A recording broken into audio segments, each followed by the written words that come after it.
اپنے کپڑے روزانہ بدلتا ہے کیونکہ اس کے کپڑے میلے ہو جاتے ہیں، اپنے جسم کو روزانہ غسل دیتا ہے کیونکہ جسم سے پسینہ نکلتا ہے، بدبو پیدا ہوتی ہے، اپنے چہرے کو اس سے زیادہ دفعہ وہ دھوتا ہے، اس کی وجہ یہ ہے کہ چہرے پر بھی غبار پڑتی ہے، چہرے کو لوگ دیکھتے ہیں۔ جسم پر تو پھر کچھ کپڑے ہوتے ہیں، چہرہ بالکل ننگا ہے، چہرے کو زیادہ دھویا جاتا ہے، اس کی ضرورت زیادہ ہے۔ لیکن بھائیو، انسان جتنا کپڑے بدلنے کی طرف محتاج ہے، جتنا اپنے بدن کو دھونے کا محتاج ہے، جتنا اپنے چہرے کو صاف رکھنے کا محتاج ہے، اس سے زیادہ محتاج وہ اپنے دل کو دھونے کی طرف ہے۔ ہم روزانہ کپڑے تو بدلتے ہیں لیکن ہم نے کبھی اپنے دل کو نہیں دھویا۔ روزانہ اپنے جسم کو غسل دیتے ہیں لیکن اپنے دل کو کتنی دفعہ غسل دیتے ہیں؟ چہرے کا بہت خیال ہے لیکن ہم اپنے دل کا خیال کتنا کرتے ہیں؟ ہمیں شاید اس بات کا اندازہ نہیں کہ دل کے بھی کچھ اعمال ہوتے ہیں، دل نے بھی کچھ کام کرنے ہیں اور کچھ چیزوں سے رکنا ہے، اور دل کے اعمال اتنے گہرے ہوتے ہیں کہ ظاہراً انسان جو مرضی کرتا پھرے، اگر دل کی موافقت نہیں تو یہ عمل اللہ کے ہاں قابل قبول نہیں ہوتا۔ گویا کہ دل اصل مرکزی عمل جو کرتا ہے وہ دل کرتا ہے۔ آپ اس کی مثال کیوں سمجھے؟ ایک بندہ، اس کو کسی بڑے آدمی سے ملاقات کا وقت مل گیا، وہ اس سے ملاقات کرنے کے لیے جائے گا، وہ کیا کرے گا؟ اچھی طرح غسل کرے گا، اچھی طرح اپنے دانتوں کو صاف کرے گا کہ میرے منہ سے بدبو نہ آئے، اچھے کپڑے پہنے گا، خوشبو لگائے گا، بڑے باوقار اور باادب طریقے سے اس بندے سے ملنے کے لیے جائے گا۔ اور اگر یہ اہتمام سارا اس نے کیا، اگلا بندہ بھی سمجھتا ہے کہ اس کی نظر میں میری اہمیت ہے، یہ بہت تیار ہو کے بہت اچھا بن کے میری طرف آئے۔ اگر اس بندے کی کیفیت یہ ہو کہ اس کے کپڑوں پہ داغ لگے ہوں، بدنما داغ ہوں، تو جو حساس مزاج انسان ہے وہ ایسے لباس کے اندر بادشاہ سے ملنے میں شرم محسوس کرتا ہے۔ اللہ رب العزت حدیث کے اندر آتا ہے ان اللہ لا ينظر الى صورکم ولا الى، اللہ رب العزت ولا الى اموالکم، اللہ تعالیٰ نہ تمہارے چہروں کو دیکھتا ہے نہ تمہارے مالوں کو دیکھتا ہے، ولکن ينظر الى قلوبکم واعمالکم، کپڑے جتنے مرضی اچھے ہوں اللہ تعالیٰ کو اس سے غرض نہیں ہے، لباس جتنا مرضی عمدہ، چہرہ جتنا مرضی خوبصورت، مال جتنا مرضی زیادہ، اللہ تعالیٰ کو اس سے غرض نہیں ہے۔ اللہ تعالیٰ نے دو چیزوں کی طرف دیکھنا ہے، وَلَكِنْ يَنْظُرُ إِلَىٰ قُلُوبِكُمْ کہ اس کا دل کیسا ہے، وَأَعْمَالِكُمْ اور تمہارے عمل کو دیکھے گا۔ ایک بڑی گہری اور سوچنے والی بات، ابو بکر صدیق رضی اللہ عنہ کا درجہ امت کے اندر سب سے بڑھ کر ہے نبی صلی اللہ علیہ وسلم کے پاس۔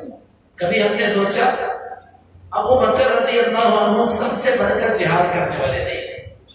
یہاں پر ہمیں خالد بن ولید جیسے نظر آتے ہیں، سید الشہداء حمزہ رضی اللہ عنہ نظر آتے ہیں، اور اس کے علاوہ بڑے بڑے دلیر مجاہد صحابہ نظر آتے ہیں۔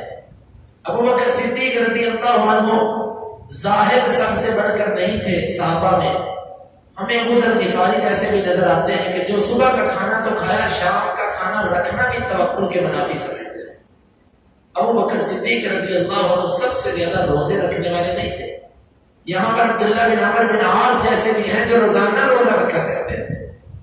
ابو بکر صدیق رضی اللہ عنہ قرآن مجید کی سب سے زیادہ تلاوت کرنے والے نہیں تھے۔ اس سے بڑھ کر ایسے بھی موجود ہیں جو روزانہ قرآن مجید مکمل کیا کرتے تھے۔ آپ سے بمشکل آپ نے ان کو اس بات پہ راضی کیا کہ تم 3 دن کے اندر قرآن مکمل کیا کرو۔ بھائیو میں کون کون سی مثال دوں؟ علم کے اندر سب سے بڑھ کر وقت دینے والے نہیں تھے۔ یہاں پر ابو ہریرہ جیسے موجود ہیں جو بھوک کی وجہ سے بے ہوش تو ہو جاتے لیکن علم کی مفادت وہ پسند نہیں کیا کرتے تھے۔ آخر وہ کون سی چیز ہے جس نے ابو بکر کو امت کے اندر سب سے اوپر کر دیا؟ ہم نے کبھی سوچا؟ بھائیو وہ دل کے اعمال ہیں۔ دل بھی عمل کرتا ہے لیکن ہمیں معلوم نہیں کہ دل کے اعمال کتنے گہرے ہیں، حتیٰ کہ جسم کے عمل پر دل کا عمل غالب ہے۔ اللہ تعالیٰ نے جب فیصلے کرنے ہیں وہ دل کے اعمال پہ کرنے ہیں۔ ظاہری اعمال پہ میں آپ کو مطمئن کر سکتا ہوں، اپنے رب کو مطمئن نہیں کر سکتا۔ رب کو مطمئن کرنے کے لیے دل کی شراکت، دل کا ساتھ انتہائی ضروری ہے۔ اور وہ حدیث آپ نے سنی ہوگی، یاد دہانی، رسول اللہ صلی اللہ علیہ وسلم بدریس میں تشریف فرما ہے۔ ایک صحابی آئے، آپ نے جنت کی بشارت دی، پھر آئے، پھر جنت کی بشارت دی، پھر آئے، پھر جنت کی بشارت دی۔ بخاری کی حدیث ہے۔ ایک صحابی اٹھے اور کہنے لگے کہ میں ضرور اس کے عمل کو دیکھوں گا کہ اس کا کون سا ایسا عمل ہے کہ جس کی وجہ سے رسول اللہ صلی اللہ علیہ وسلم نے ان کو جنت کی بشارت دی۔ اس سے جا کے کہنے لگے کہ میرے والد سے جھگڑا ہو گیا ہے، میں 3 دن آپ کا مہمان بننا چاہتا ہوں۔ انہوں نے کہا رہو، مہمان نواز قوم تھی، آؤ رہو۔ 3 دن ان کے گھر دیکھ رہے، نہ وہ تہجد میں ان سے پہلے اٹھ سکے جس کو جنت کی بشارت ملی۔ یہ مہمان جلدی تہجد کے لیے اٹھا، وہ نہ اٹھے، نہ عبادات میں ان سے بڑھ کر، نہ اور کسی معاملے میں ان سے بڑھ کے 3 دن گزرے اور کہنے لگے کہ بھائی مجھے یہ بتلا، میں 3 دن تیرے پاس رہا ہوں، تیرا کوئی ایسا ظاہری عمل مجھے دکھائی نہیں دیا کہ جو ہم سے بڑھ کر ہو، ہم سے مختلف ہو۔ آخر کیا وجہ ہے کہ تجھے رسول اللہ صلی اللہ علیہ وسلم نے جنت کی بشارت دی اور ہمیں ایسا نہیں ملا کچھ؟ وہ کہنے لگا بھائی اگر تو نے میرے سے پوچھا ہے تو سن، میرا ایک عمل ہے، وہ یہ ہے کہ میں رات سونے سے پہلے ہر مسلمان کے بارے میں اپنے دل کو صاف کرتا ہوں۔ ظاہری عمل کوئی بڑا نہیں ہے، لیکن دل کا عمل اتنا گہرا ہے کہ اس کی وجہ سے رسول اللہ صلی اللہ علیہ وسلم کی وحی والی زبان سے جنت کی بشارت لے گئے۔ میرے بھائیوں، رمضان مبارک آ چکا ہے، اللہ کی رحمتوں والا مہینہ۔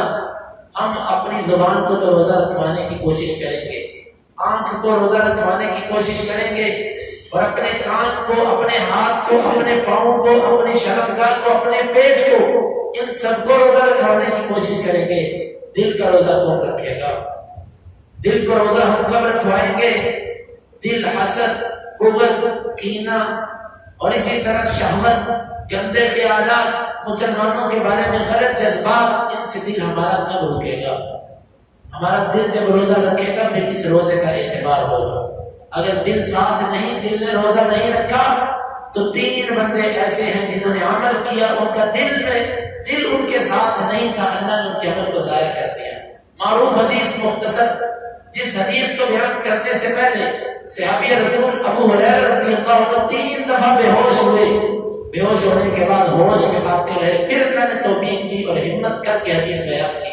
وہ 3 بندے کون ہیں؟ وہ مجاہد فی سبیل اللہ، وہ قاری قرآن، اور وہ سخی اپنے مال کو لٹانے والا۔ تینوں عمل بہت بڑے۔ مجاہد خون کا قطرہ گرنے سے پہلے سارے گناہ معاف۔ قاری قرآن خیرکم من تعلم القرآن وعلمہ، بہترین تم میں سے وہ جو قرآن سیکھتا اور سکھاتا ہے۔ اور سخی، آپ صلی اللہ علیہ وسلم نے فرمایا کہ تم میں سے جس بندے نے کسی غازی کو تیار کیا، اس کے لیے سامان مہیا کیا، وہ بندہ اس کے ساتھ اجر میں شریک ہوتا ہے۔ اور فرمایا کہ ایک تیر کی وجہ سے کئی لوگ جنت کے اندر جائیں گے، ان میں سے ایک وہ جو خرید کے دینے والا۔ بات کا مطلب یہ ہے کہ مال اللہ کے راستے میں اتنا لٹایا کہ ہر عمل میں شریک ہوتا رہا اپنا مال دینے کی وجہ سے، لیکن تینوں عظیم ترین اعمال دل کی موافقت نہیں تھی۔ اللہ رب العزت سے کہیں گے اللہ میں نے تیری رضا کے لیے جہاد کیا، تیری رضا کے لیے علم پڑھایا اور تیری رضا کے لیے وقف کیا۔ اللہ تعالیٰ تینوں سے یکے بعد دیگرے یہ کہیں گے کذبتا کذبتا کذبتا، تو جھوٹا ہے، تو جھوٹا ہے، تو جھوٹا ہے۔ تو نے سب یہ اس لیے کیا کہ لوگ کہیں گے بڑا مجاہد تھا، بڑا قاری تھا، بڑا سخی تھا، لوگوں نے تیرے لیے یہ کہہ دیا، آج میرے پاس تیرے لیے کچھ نہیں۔ میرے محترم بھائیوں، میرے دوستوں، ہمیں آج اپنے دل کا جائزہ لینا ہے۔ کتنا عرصہ ہو گیا کہ میں نے اپنے دل کو غسل دے دیا، کتنا وقت گزر گیا کہ میں نے اپنے دل کا جائزہ نہیں لیا۔ یہ امام الانبیاء ہیں کہ جن کے دل سے اللہ رب العزت نے بچپن ہی میں اس کو آب زمزم سے دھو کر اس کو علم اور حکمت سے بھر دیا تھا، اور ابلیس کا حصہ ہر دل میں جو ہوتا ہے اس کو نکال کے باہر کر دیا تھا، لیکن اس کے باوجود ان کی کیفیت یہ ہے، آپ فرماتے ہیں انہ لا یغار علی قلبی، صحیح مسلم کی روایت کہ میں کبھی کبھار اپنے دل پہ بوجھ محسوس کرتا ہوں.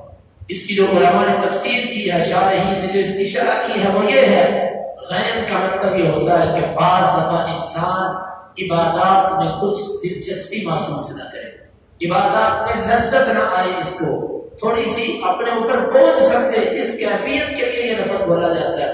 آپ نے فرمایا میں اس کے لیے بھی اللہ سے استغفار کرتا ہوں، اللہ تعالیٰ استغفار کی برکت سے میری اس کیفیت کو ختم کر دیتے ہیں. امام الانبیاء ہو کہ اپنے دل کا کتنا خیال ہے کہ تھوڑا سا دل پر بوجھ آیا، عبادت میں دل نہیں لگتا، اس پر بھی فکر مند ہو جاتے. اور اسی طرح دعا کیا کرتے تھے، یا مقلب القلوب ثبت قلبی علی دینک، دلوں کو بدلنے والے میرے دل کو ثابت قدمی عطا فرما. واہ، قاضی شعیب بہت بڑے قاضی اور جج ہیں، علی المرتضیٰ رضی اللہ عنہ کے دور خلافت میں قاضی ہیں. علی رضی اللہ عنہ کے کئی فیصلے ان کے پاس آئے. شعیب سے کسی نے کہا تو بڑا دانا اور سمجھدار انسان ہے. کہنے لگے وہ کیسے؟ کہنے لگے معاویہ اور علی المرتضیٰ رضوان اللہ علیہ اجمعین کی آپس میں لڑائی ہوئی تو دونوں میں کسی ایک کا بھی ساتھی نہیں بنا، تو دونوں سے جدا رہا. بڑا تو دانا آدمی ہے، بڑا سمجھدار آدمی ہے. قاضی شرح کی اپنے دل پر معرفت دیکھیے، آگے سے کہنے لگے یہ تو میرا ظاہر ہے جو تو دیکھ کے یہ کہہ رہا ہے، فَكَيْفَ بِالْأَهْوَاءِ، دل کی جو خواہشات ہیں ان کا کیا بنے گا؟ دل جو ایک کی طرف جھکتا ہے، دوسرے کی طرف تھوڑا سا دل میں کچھ آتا ہے، اس کا کیا بنے گا؟ آپ اندازہ کیجئے کہ وہ کیسے لوگ تھے کہ دل میں آنے والے خیالات پر بھی توجہ دیتے تھے کہ اس پر میرا کیا بنے گا، اس پر میرا معاوضہ کیسا ہوگا. کیونکہ رسول اللہ صلی اللہ علیہ وسلم نے فرمایا القاتل والمقتول کلاہما فی النار، قاتل اور مقتول دونوں آگ میں. صحابہ نے کہا اللہ کے رسول قاتل کی تو سمجھ آتی ہے کہ بندہ مارا جہنم میں گیا، مقتول کا کیا مسئلہ ہے؟ فرمایا وہ اس کو قتل کرنے کا ارادہ کیے بیٹھا تھا.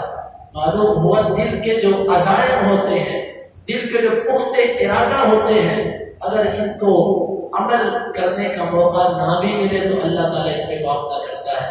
تو بھائیو آؤ آج کے بعد ہم اپنے دل کی طرف توجہ کریں، اپنے دل کو صاف کریں، اپنے مسلمان بھائیوں کے بارے میں اور اپنے رشتہ داروں کے بارے میں اور دیگر اپنے معاملات کے اندر عبادات میں ساتھ ساتھ اپنے دل کو شریک کریں.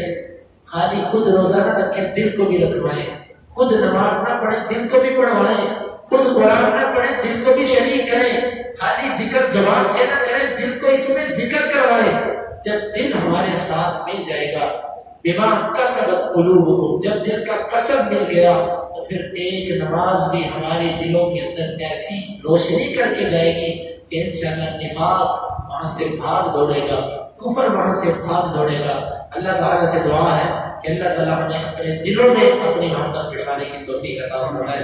اللہ تعالیٰ ہمارے ظاہر اور باطن کے تضاد کو ختم کرے اور دل اور عمل کو متحد کر دے. اللهم انفعنا بما علمتنا وعلمنا ما ينفعنا وزدنا علما. اللهم اقسم لنا من خشيتك ما تحول به بيننا وبين معاصيك، ومن طاعتك ما تبلغنا به جنتك، ومن اليقين ما تهون به علينا مصائب الدنيا. متعنا اللهم بأسماعنا وأبصارنا وقوتنا أبدا ما أحييتنا، واجعله الوارث منا، واجعل ثأرنا على من ظلمنا، ولا تجعل مصيبتنا في ديننا، ولا تجعل الدنيا أكبر همنا ولا مبلغ علمنا، ولا تسلط علينا من لا يرحمنا. وآخر دعوانا أن الحمد لله.